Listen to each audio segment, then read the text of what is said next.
For 25,000 years, the stars had carried no trace of the species that had once woven the fabric of the galaxy.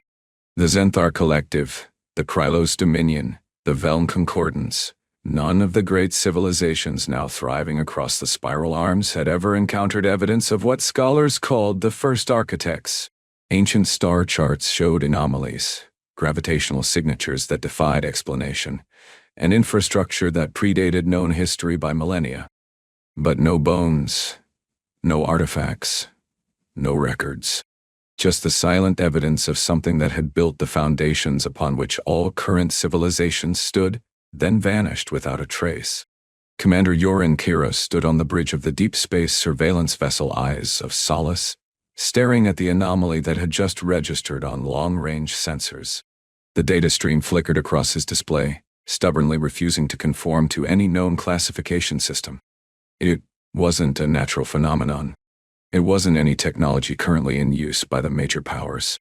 It was older, much older. Analysis? He asked, his voice cutting through the low hum of the bridge. Lieutenant Layra Fawn, his second-in-command, and a Kyros with distinctive silver scales running along her jawline, frowned at her console. It's difficult to quantify, Commander. The energy signature matches nothing in our databases. It's emitting a narrow-band pulse that our systems barely recognize as artificial. The pattern is almost mathematical, but with variations that suggest intentionality. Jorin ran a hand through his short, dark hair. Location? Sector Theta 9, deep in the Silent Expanse, Layra replied. The coordinates place it near the edge of mapped space, beyond the Kyros frontier. Jorin's blood ran cold. The Silent Expanse was a region of space avoided by all major civilizations. Not because it was dangerous in any conventional sense. It lacked the radiation hazards or gravitational anomalies that typically made regions uninhabitable, but because it was unnaturally empty. No stars within 100 light-years, no nebulae, no cosmic dust. Just void. And according to ancient Kyros legends, the place where the first architects had made their final stand against something terrible. Theta 9 is deep in the expanse, Jorin said slowly. No vessel has gone that far in centuries. Why would something be out there now? Layra hesitated. The pulse, it's growing stronger. Whatever it is, it's activating. Coming online after millennia of silence. Jorin turned to the navigation officer, a young Veln with large, expressive eyes. Plot a course. Maximum stealth protocols. I want to know what's out there. As the Eyes of Solace began its journey toward the anomaly, Jorin couldn't shake the feeling that they were about to uncover something that would change everything they knew about the galaxy. Something that had been waiting for them in the darkness. The journey to Sector Theta 9 took nearly 2 weeks of careful navigation. The Silent Expanse lived up to its name. No stellar landmarks, no cosmic background radiation to triangulate position, just the cold, empty void stretching in all directions. The crew grew restless, the silence pressing in on them like a physical weight. When they finally dropped out of warp, the anomaly was visible even to the naked eye. It hung in space like a shard of obsidian, jagged and impossibly large. No lights, no propulsion signatures, yet it emitted a slow, rhythmic pulse that matched the signal they'd detected. The structure was unlike anything Jorin had ever seen. Sleek organic curves blended with geometric precision, as if designed by beings who understood both art and engineering at a fundamental level. Full sensor sweep, Jorin ordered, his voice steady despite the pounding of his heart. I want to know what we're dealing with. The sensors returned strange readings. The structure was ancient, older than any known civilization, but its systems showed signs of recent activation. Internal power signatures flickered erratically, as if waking from a long sleep. Most disturbingly, there were no signs of life, yet the ship's AI detected subtle energy fluctuations that suggested movement within. It's breathing, Layra whispered, her silver scales shimmering with tension. Like it's alive. Jorin stared at the display, where a magnified image of the structure's surface revealed intricate patterns etched into its hull. Patterns that seemed to shift when viewed from different angles. Prepare an away team. Full environmental suits. I want every precaution taken." As the shuttle approached the structure, Jorin felt a strange sensation, as if the very fabric of space was resisting their approach.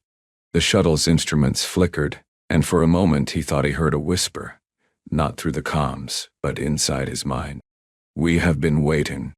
Then, they were docking, the shuttle's clamps locking onto the structure with a soft thunk that echoed through the hull. The airlock cycled open, revealing a corridor that should have been dark and dead. Instead, soft light emanated from the walls themselves, illuminating a space that was clean, intact, and utterly alien. The air was breathable. Somehow, after millennia in the vacuum of space, the interior atmosphere was perfectly maintained. Jorin stepped inside first, his pulse rifle at the ready. The floor felt solid beneath his boots, yet there was a subtle vibration, as if the entire structure was humming with contained energy. The walls were smooth, seamless, with no visible seams or joints. The air smelled faintly of ozone and something else. Something organic, almost floral. "Commander," Layra said from behind him, her voice tight with wonder. "Look at this." She was pointing at a series of symbols etched into the wall. They weren't random, they formed patterns, sequences that seemed to flow from one to the next like a language. Jorin reached out to touch one, and as his fingers made contact, the symbols lit up with a soft blue glow. The moment his skin met the surface, a jolt of energy shot through him. Images flooded his mind, vast cities under twin suns, spacecraft unlike anything he'd ever seen, beings with features both familiar and alien. And then, a single, clear thought. "We are the pattern. We have been waiting for you to remember." Jorin staggered back, gasping for breath.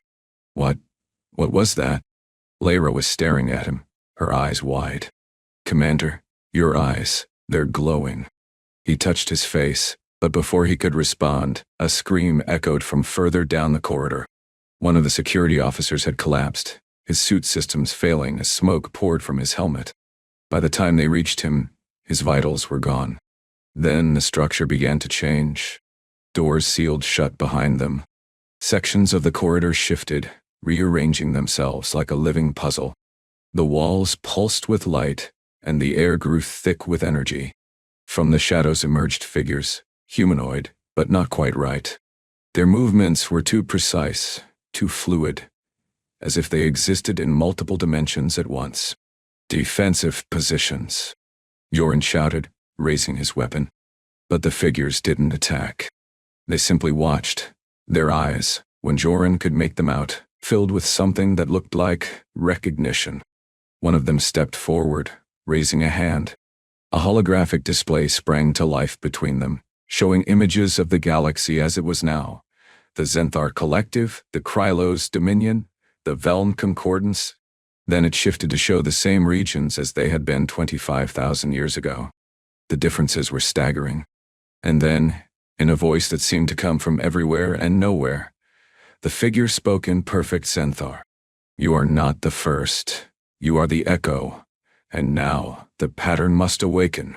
Back on the Eyes of Solace, Jorin sat in the command briefing room, staring at the data they'd managed to collect before returning to the ship. The away team had escaped, barely, but they'd brought back something far more valuable than physical artifacts. They'd brought back knowledge. "We were wrong," Jorin said to the assembled officers. "Everything we thought we knew about the first architects, it was wrong. They didn't vanish. They transformed." Layra nodded, her silver scales reflecting the dim light of the briefing room. "The pattern, it's not just a technology. It's a consciousness, a distributed network that exists across space and time. The first architects didn't die out. They became part of the fabric of the galaxy itself." Jorin brought up the holographic display, showing the images they captured.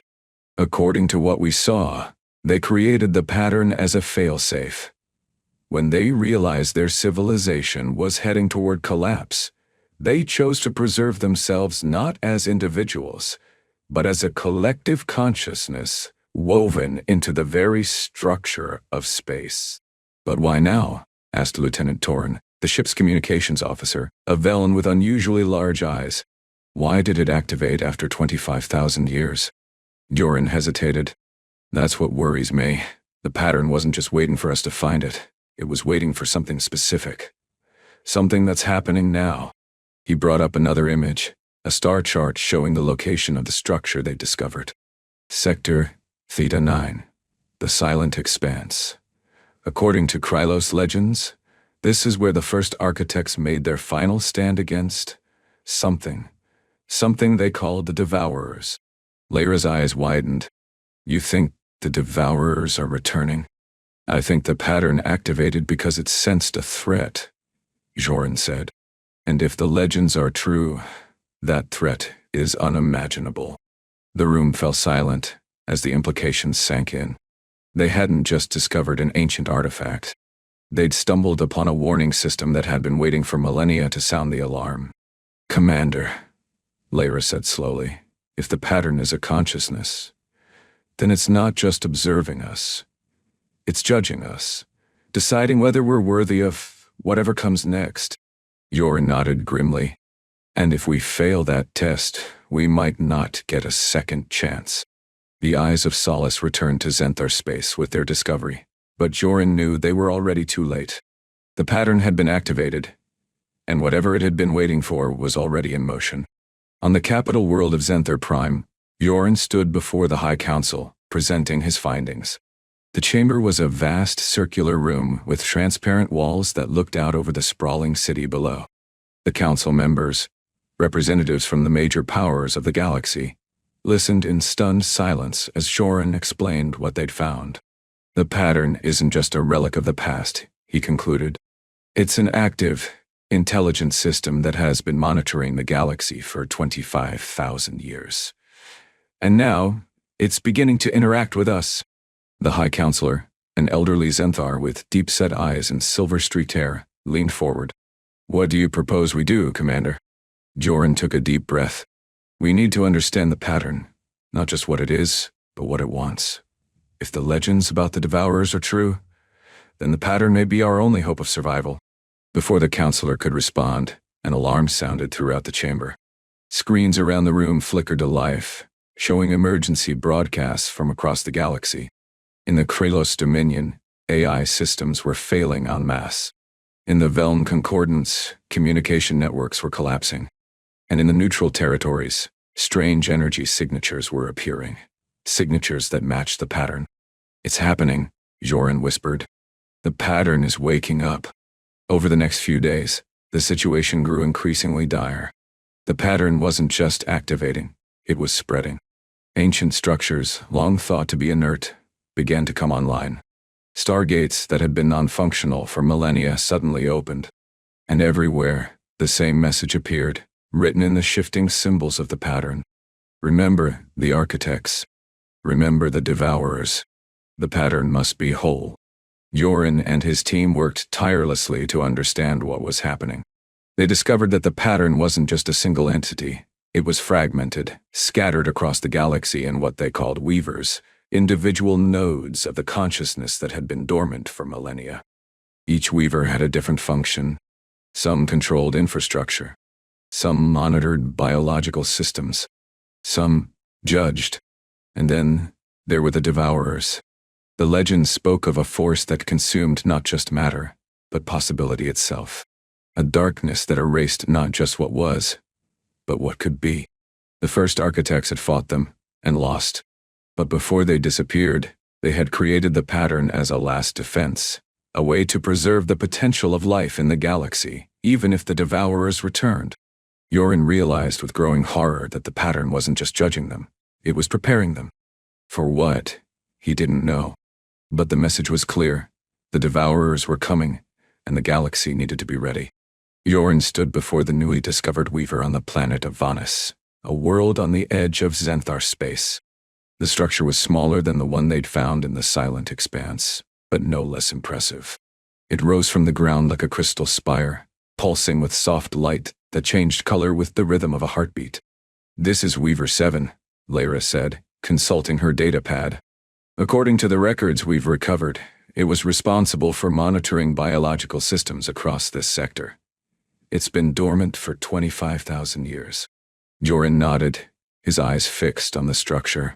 And now it's awake. As they approached, the spire responded. The light intensified, and a doorway appeared in the side, inviting them inside. Jorin hesitated only a moment before stepping through. Inside, the space was vast and open, with no visible walls or ceiling. Instead, the interior seemed to extend into infinity, filled with floating spheres of light that drifted slowly through the air. Each sphere contained images, snapshots of life across the galaxy, from microscopic organisms to entire civilizations. "This is incredible," Lara whispered. "It's like a living library of all life in the galaxy." Jorin reached out toward one of the spheres, and as his fingers made contact, the images came alive. He saw the evolution of species, the rise and fall of civilizations, the interconnected web of life that spanned the galaxy. And through it all, a single thread, the pattern, weaving through everything, connecting all living things. Then the voice came, not as sound, but as thought. "Welcome, rememberer." Jorin turned, but there was no one there. "Who are you?" "I'm Weaver 7, guardian of life, keeper of memory." "Why did you awaken now?" "The pattern senses the approaching darkness. The devourers stir in the void. The galaxy must be prepared." Jorin felt a chill run down his spine. "How do we prepare?" "By remembering, by understanding, by becoming what the architects intended." The sphere Jorin had touched expanded, filling the space with images of the first architects. They were humanoid, but with subtle differences: larger eyes, more delicate features, an aura of calm intelligence. They moved through the galaxy not as conquerors, but as gardeners, tending to the potential of life. They were trying to protect us, Jorin realized, from the devourers. They were trying to preserve possibility, Weaver 7 corrected. The devourers do not merely destroy. They erase. They consume not just what is, but what could be. The architects knew they could not defeat them directly. So they created the pattern, a way to preserve the seeds of possibility, even if the devourers won. Lara stepped forward. "What can we do to stop them?" "You cannot stop them. Not directly. But you can preserve what matters. You can ensure that even if the devourers come, the galaxy will not be lost forever." Jorin felt a surge of frustration. "That's not good enough. There has to be a way to fight back." "There is," Weaver 7 said. "But it requires unity. It requires sacrifice. It requires becoming more than you are." The sphere shifted again, showing images of the patterns spreading across the galaxy. Structures awakening, weavers connecting. And at the center, something new, a convergence point where all the fragments would come together. "The pattern must be whole," Jorin whispered. "Yes," Weaver 7 said. "Only when the pattern is whole can it fulfill its purpose. Only then can it face the devourers." Over the next few weeks, Jorin and his team traveled across the galaxy, visiting weavers as they awakened. Each one revealed a piece of the puzzle, a fragment of the architect's plan. Weaver 3, on the ice world of Kyros, controlled climate systems. It showed them how the architects had maintained balance across ecosystems, ensuring that no single species dominated to the point of collapse. Weaver 5, hidden beneath the sands of Veln Prime, managed energy flows. It demonstrated how the architects had harnessed the power of stars without disrupting the natural order. And Weaver 9, floating in the heart of a nebula, oversaw communication networks. It revealed how the architects had connected civilizations, not through conquest, but through understanding. But it was Weaver 1 that held the most crucial information. Located on a planet deep in the Silent Expanse, Weaver 1 was different from the others. It wasn't a structure, it was a city, preserved in perfect condition, as if its inhabitants had simply stepped away for a moment. As Jorin walked through the empty streets, he felt the presence of the architects everywhere. Their technology was seamless, integrated into the environment so perfectly that it was almost invisible. Buildings grew organically from the ground, responding to the needs of their inhabitants. Transportation systems moved silently through the air, powered by energy drawn from the planet itself. And everywhere, the pattern was visible, not as a separate system, but as the foundation of everything. This was their home, Lyra said, her voice filled with awe. The center of their civilization. Jorin nodded, feeling a deep sense of loss. And now it's just empty. They found Weaver 1 in the heart of the city, a structure that seemed to pulse with the rhythm of the planet itself. As they approached, the voice came, not as a whisper, but as a chorus of countless voices speaking as one. Welcome, remembers. You have come far. Jorin stepped forward. Weaver 1, the architect's central node. We are the pattern. We are the architects. We are the memory of what was, and the hope of what can be. What happened to them? Jorin asked. Why did they disappear? They did not disappear. They transformed. When they saw the Devourers coming, they chose to become the pattern, to preserve the potential of life, even if they could not preserve themselves. Lyra stepped forward. But why leave us? Why not fight? We did fight, Weaver 1 said. We fought for centuries. But the Devourers cannot be defeated through force. They are not merely physical. They are the absence of possibility, the end of what could be. We chose to preserve the seeds of life, to ensure that even if the Devourers won, the galaxy would not be lost forever. Jorin felt a surge of anger. That's not good enough. There has to be a way to stop them. There is, Weaver 1 said. But it requires something more than force. It requires unity. It requires understanding. It requires becoming what we were meant to be. The city around them shifted, the buildings responding to the pattern's will. Images filled the air, visions of the galaxy as it could be, with all its civilizations working together, not as separate entities, but as parts of a greater whole. The pattern must be whole, Jorin realized. That's how we fight the Devourers. Yes, Weaver 1 said. When the pattern is whole, it will become something new. Something that can face the Devourers on their own terms. But it requires all the Weavers to connect.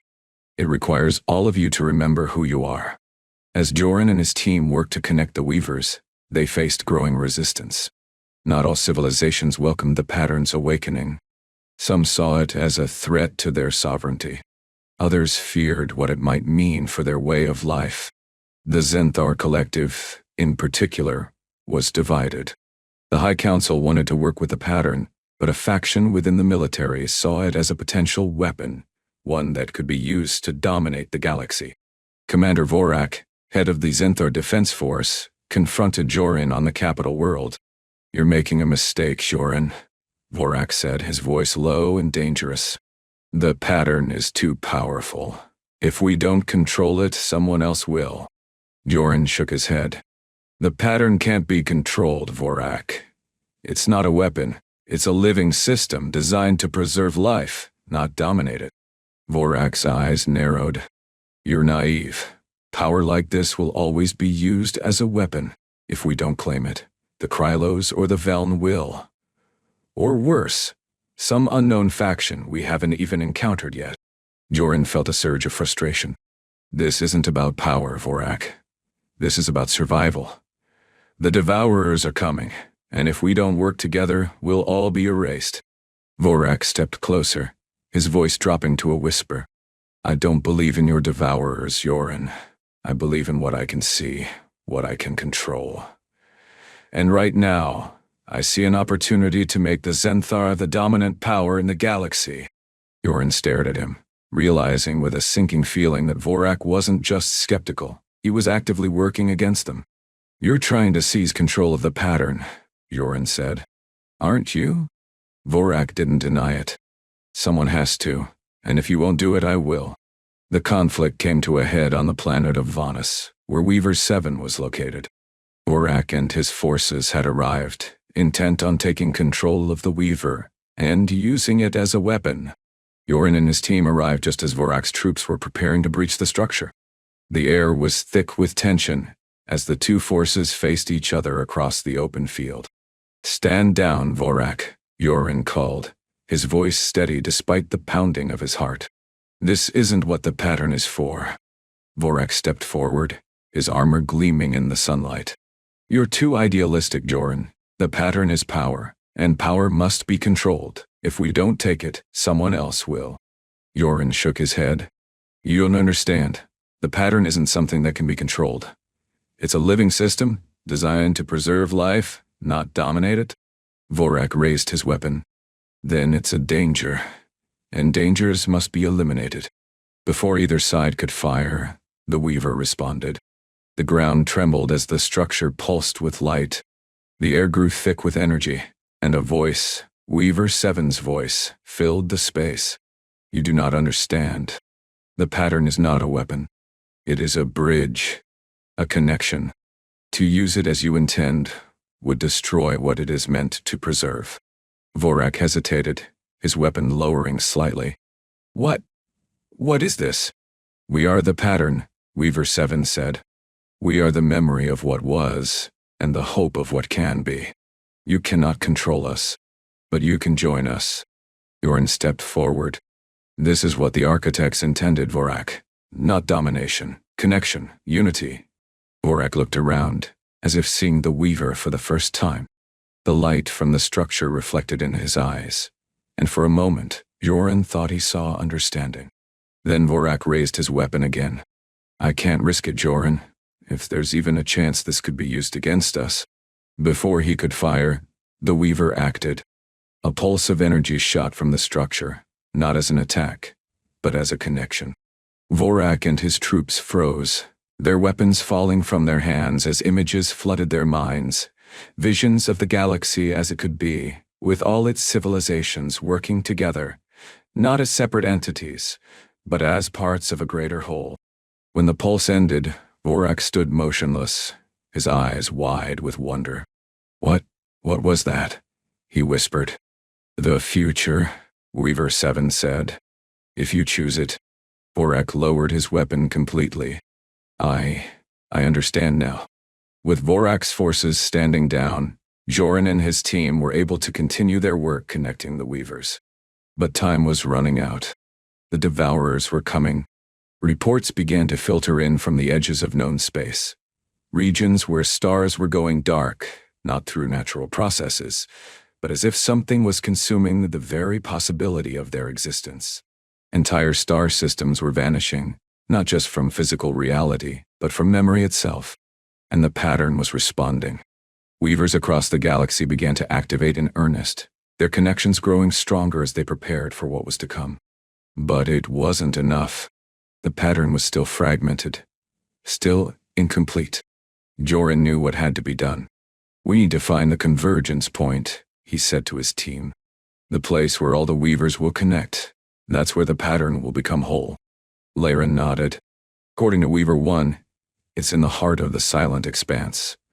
But it's not a physical location. It's a state of being, a moment of unity. Jorin felt a surge of determination. Then we need to create that moment. We need to bring all the civilizations together, to remember who we are and what we're fighting for. It was a daunting task. The galaxy was vast, its civilizations divided by history, by culture, by fear. But Jorin knew it was the only way. The call went out across the galaxy. From the Eyes of Solace, Jorin broadcast a message to every known civilization, every colony, every outpost. He spoke of the pattern, of the architects, of the Devourers. He spoke of unity, of connection, of the need to remember who they were. And to his surprise, they listened.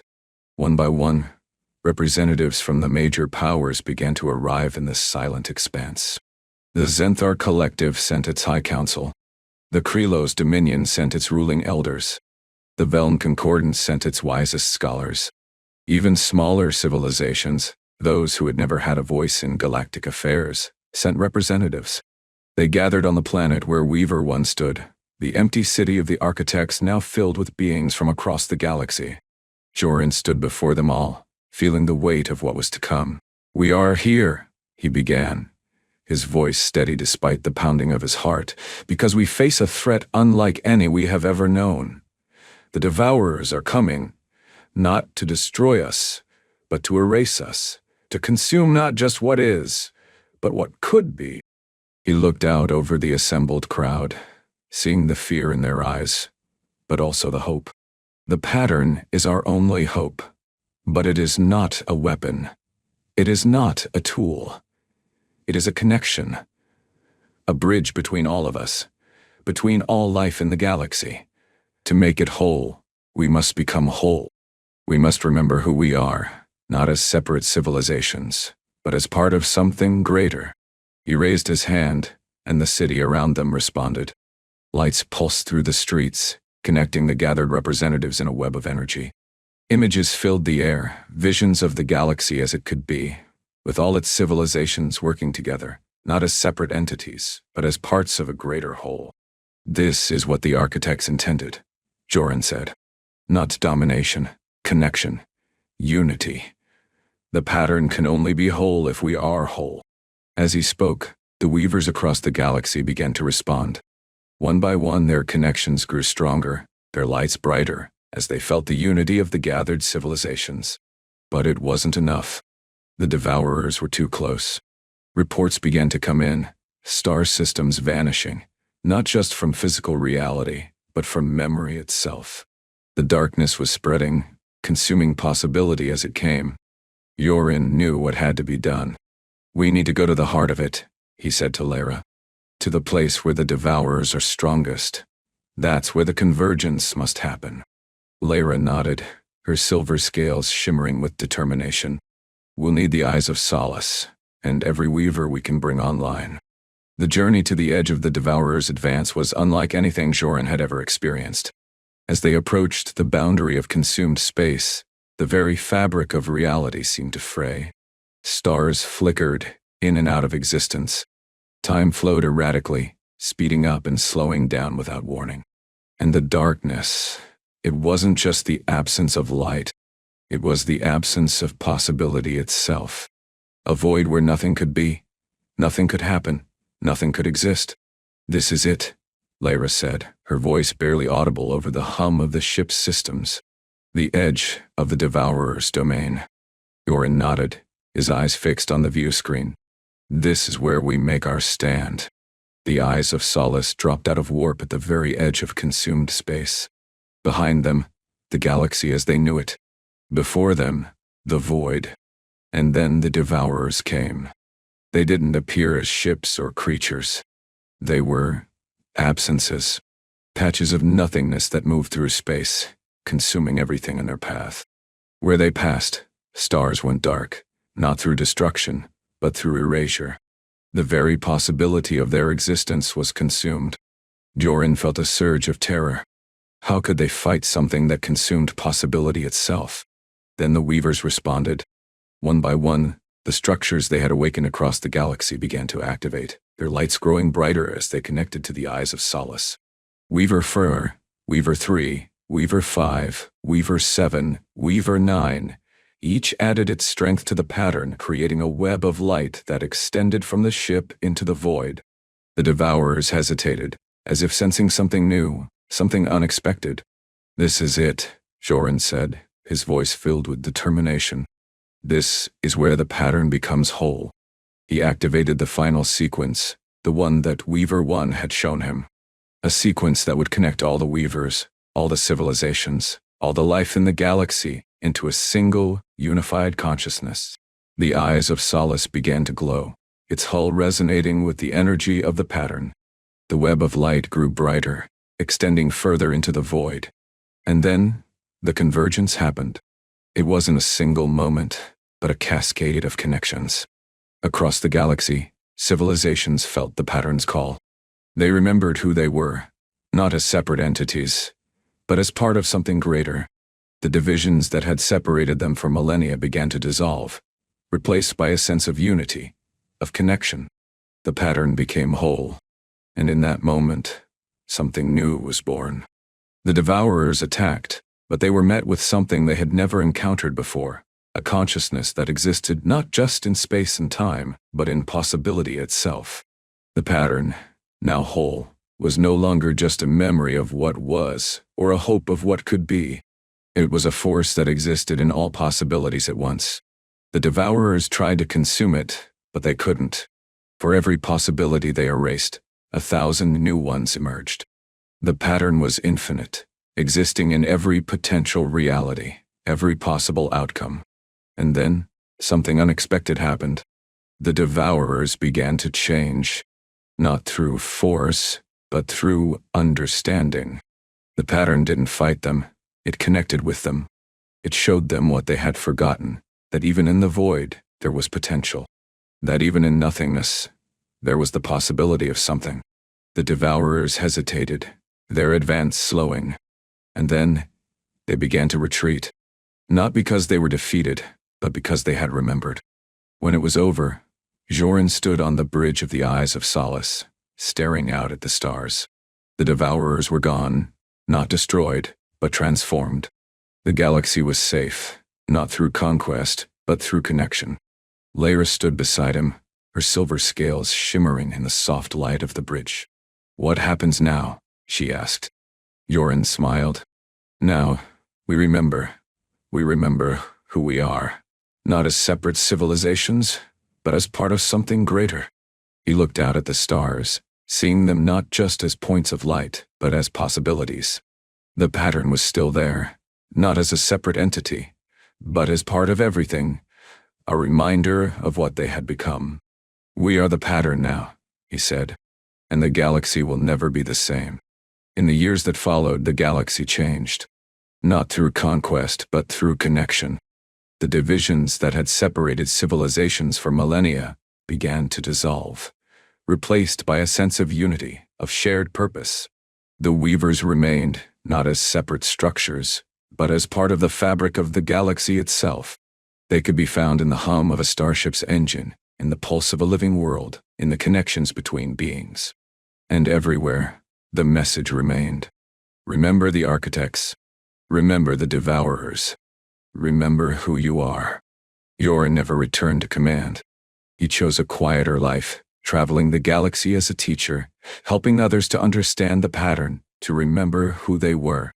And sometimes when he looked up at the stars, he thought he could hear the architects' voices, not as a whisper, but as a song of possibility, of connection, of what could be. For 25,000 years, the stars had carried no trace of the first architects. But now, they carried something better, a reminder that even in the void, there is always the possibility of something more. And that was enough.